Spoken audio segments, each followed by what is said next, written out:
Karena tadi itu ditonton ya, sekarang biar lebih yang muda begitu. lebih mudah lah gitu. Mendukung daripada keselamatan dan keamanan pelayaran dengan data survei hidrosonografi. Halo Sobat Menara, kembali lagi dengan saya Gea di Sobat Menara kali ini.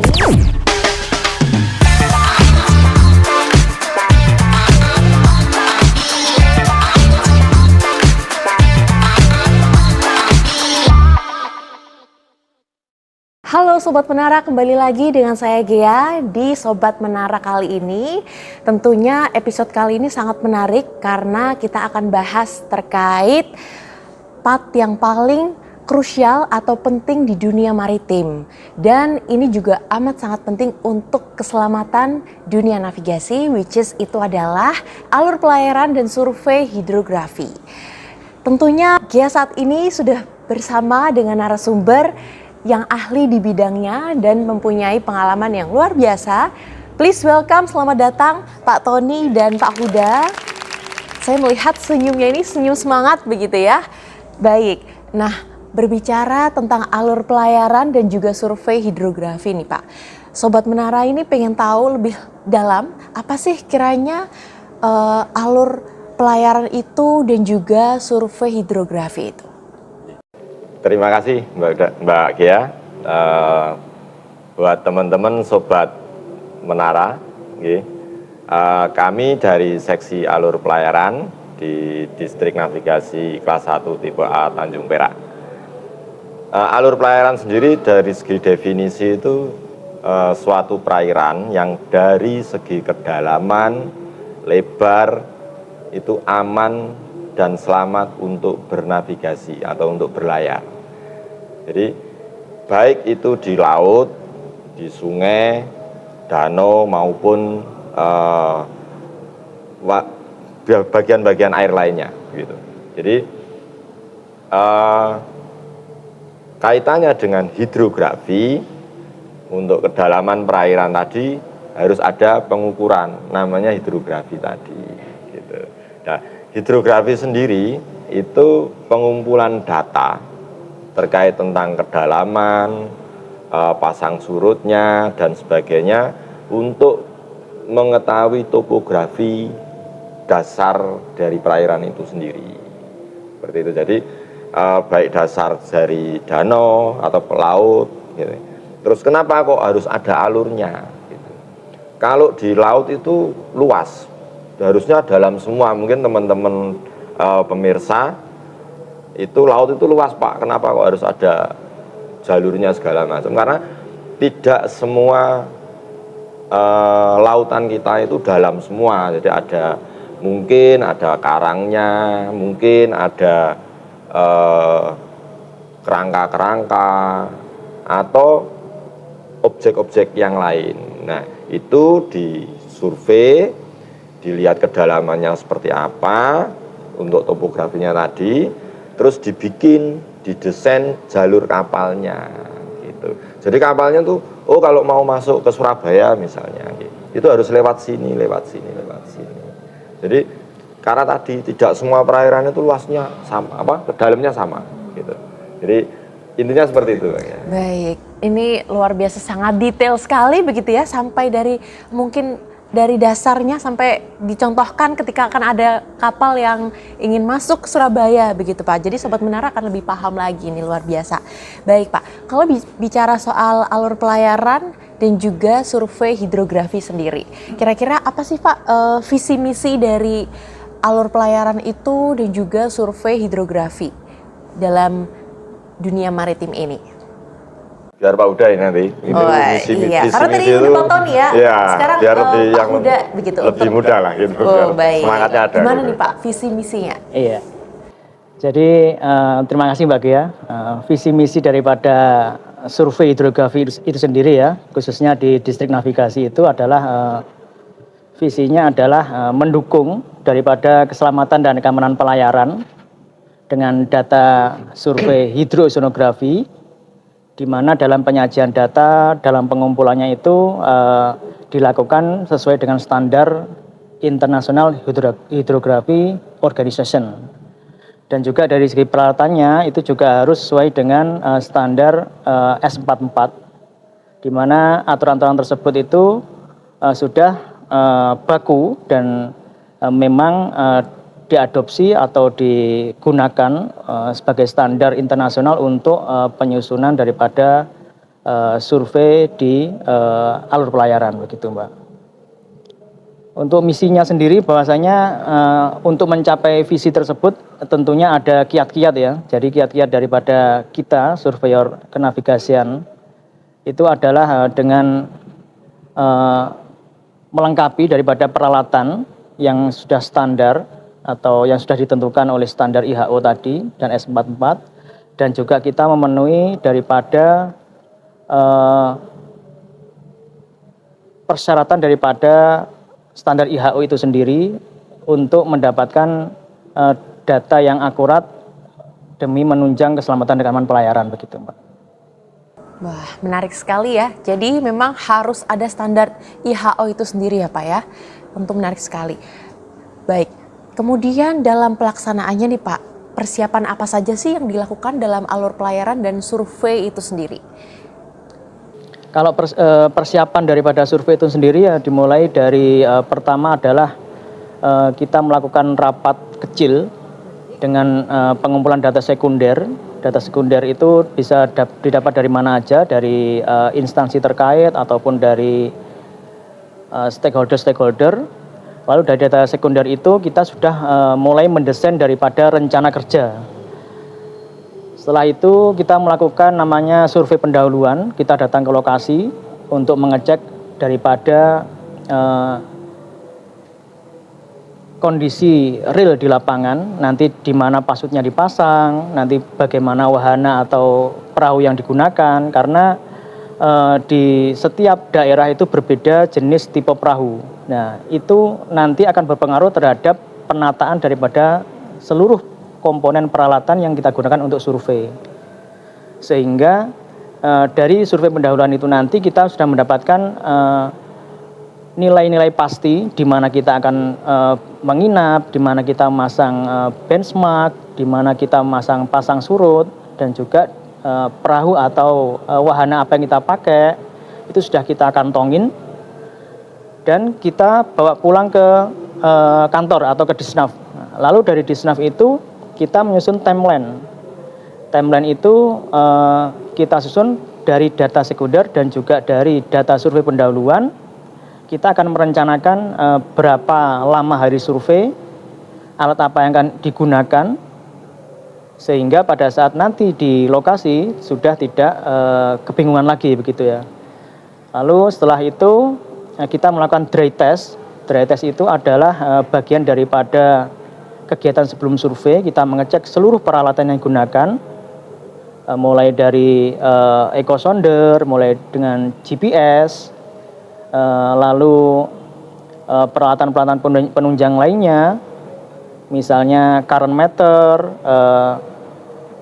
sound velocity profile, lalu tide master dan sebagainya. Dan alat-alat yang sudah siap nanti kita siapkan sedemikian rupa, kita data, sehingga nanti pada saat hari survei kita sudah tidak memerlukan alat-alat yang terlalu berlebihan, karena medan survei itu umumnya tidak dekat, ada yang antar pulau, juga ada yang bisa dijangkau dengan melalui mobil atau melalui darat, begitu. Baik, menarik sekali nih Pak Huda. Tapi bicara soal alur pelayaran dan juga survei hidrografi sendiri ini nih, Sobat Menara ini pengen tahu lebih lanjut lagi, mungkin setelah punya beberapa kegiatan dan mungkin sudah bertugas begitu ya Pak ya, adakah pengalaman yang mungkin berharga atau mungkin adakah tantangan dalam bertugas begitu ya Pak? Baik, mungkin dari Pak Tony dulu, adakah pengalaman selama bertugas yang mungkin berkesan, menarik yang bisa di-share di Sobat Menara ini? Sehingga nanti Sobat Menara, oh ternyata dalam lapangan itu seperti ini ya. Mungkin teorinya tadi atau mungkin secara teori atau secara dasar mungkin berbeda dengan yang di lapangan. Atau adakah kendala, tantangan, dan boleh Pak Tony? Kalau suka duka ataupun tantangan dalam pelaksanaan survei kita itu yang sebenarnya duka ya duka Mbak Gea, atau suka ya suka gitu. Duka, tapi duka itu tidak akan kita jadikan bahwa itu menghambat dari pekerjaan kita. Tapi intinya pengalaman-pengalaman itu misalnya yang tadi sudah diinformasikan Pak Huda, lautan kita ini luas, wilayah kita luas, kepulauannya misalnya kita di wilayah kita sampai di kepulauan Keramaian. Nah, transportasi perjalanan kita aja jauh, bisa 2 hari baru nyampe sana naik kapal. Belum lagi nanti di sana belum ada penerangan yang permanen, gitu. Penginapannya kita juga belum tahu segala macam. Awalnya kan seperti itu. Belum yang lain-lain lah, makan segala macam susah gitu. Tapi itu tidak menjadikan halangan kita. Tapi senangnya juga, misalnya kami di Taman Nasional Survei, di Taman Nasional yang ada kita di negara kita ada itu. Jadi kita kan juga tahu, ternyata Taman Nasional kita itu sangat indah, konservasinya harus kita jaga dan sebagainya seperti itu. Mungkin Pak Huda suka dukanya juga banyak. Oh, baik. Sekarang waktunya untuk Pak Huda ya. Tadi Pak Tony udah menyinggung mungkin terkait survei dan berkunjung mungkin di Taman Mini yang mungkin itu juga bisa jadi pembelajaran untuk survei itu sendiri. Nah sekarang gimana nih dengan pengalaman yang berkesan untuk Pak Huda sendiri dan adakah tantangan ketika di lapangan begitu? Jadi saya itu masuk surveyor itu kan tahun 2016 nih Mbak. Saya masuk 2016, saya itu banyak juga di ini ya, diajar oleh Pak Tony ini ya. Jadi Pak Tony kan udah lama nih. Jadi dulu itu ada beberapa disnaf itu memang saling kolaborasi untuk membantu terkait penetapan survei alurnya. Jadi pernah saya itu diajak Pak Tony pertama di Sampit, yang kedua di Labuan Bajo, lalu juga saya pernah ke Makassar untuk membantu survei Makassar. Jadi tentunya saya belum pernah ke sana nih. Jadi artinya dengan survei itu sendiri saya jadi tahu Labuan Bajo itu sampai di pelosok-pelosoknya gitu kan. Itu berkat survei gitu kan, sukanya seperti itu. Kita mengenal masyarakat-masyarakat di sana seperti itu. Nah, tapi dukanya juga banyak. Nah, contohnya nih kita juga pernah survei di Bawean tuh ya. Bawean itu sudah kita rencanakan, tadi ada namanya survei pendahuluan tuh. Kita rencanakan nanti cuaca akan baik pada bulan sekian gitu. Akhirnya kita pastikan kita berangkat ke Bawean itu pada bulan sekian gitu kan. Ternyata pada saat di Bawean malah kebalikannya. Jadi pagi sampai sore kita nggak bisa kerja. Akhirnya mau nggak mau pengambilan data itu harus diambil malam hari. Jadi kita start maghrib sampai jam 12 malam itu kita melakukan pengambilan data. Kenapa kok harus malam? Karena pagi sampai sore itu hujan deras dan gelombang tinggi. Itu kan berpengaruh pertama dengan peralatan kita, juga dengan data yang diambil itu kan harus terbaikkan datanya gitu. Juga pernah kita di Sampit ya, juga dengan Pak Tony juga ini. Di Sampit itu sama-sama dengan Pak Tony. Pernah di Sampit itu kita melakukan survei dari Bagindang ke Muara. Ternyata sampai Muara perahu atau wahana yang kita pakai itu gearboxnya patah. Nah, gimana tuh Pak? Iya, terus jadi akhirnya kita tidak hanya jadi surveyor, kita juga jadi ahli nautika ya. Jadi kita membawa kapal sendiri, di mana kapal itu kan pincang tuh kalau gearboxnya patah tuh pincang jalannya. Jadi kita membawa kapal sendiri sampai ke Bagindang. Tapi alhamdulillah diberi kemudahan oleh Allah bahwasanya kita selamat dan juga data yang kita ambil data terbaik begitu. Begitu Mbak. Luar biasa.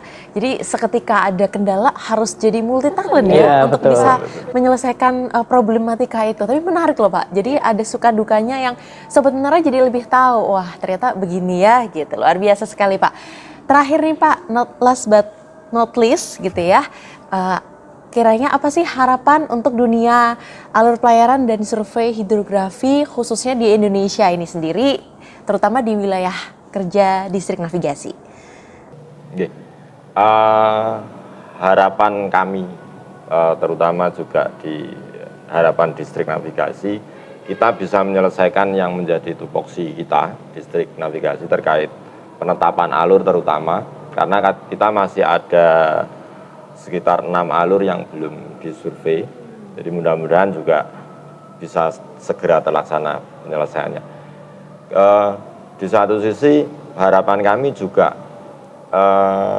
pemutakhiran teknologi peralatan itu kami juga dapat mengikuti.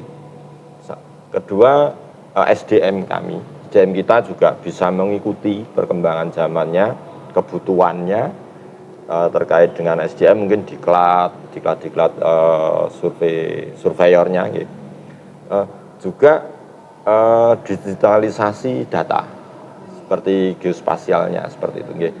Juga di satu sisi kerjasama stakeholder dan instansi-instansi terkait, terutama dengan Pusat Hidroseanografi TNI Angkatan Laut, BIG, dan pemerintah-pemerintah daerah.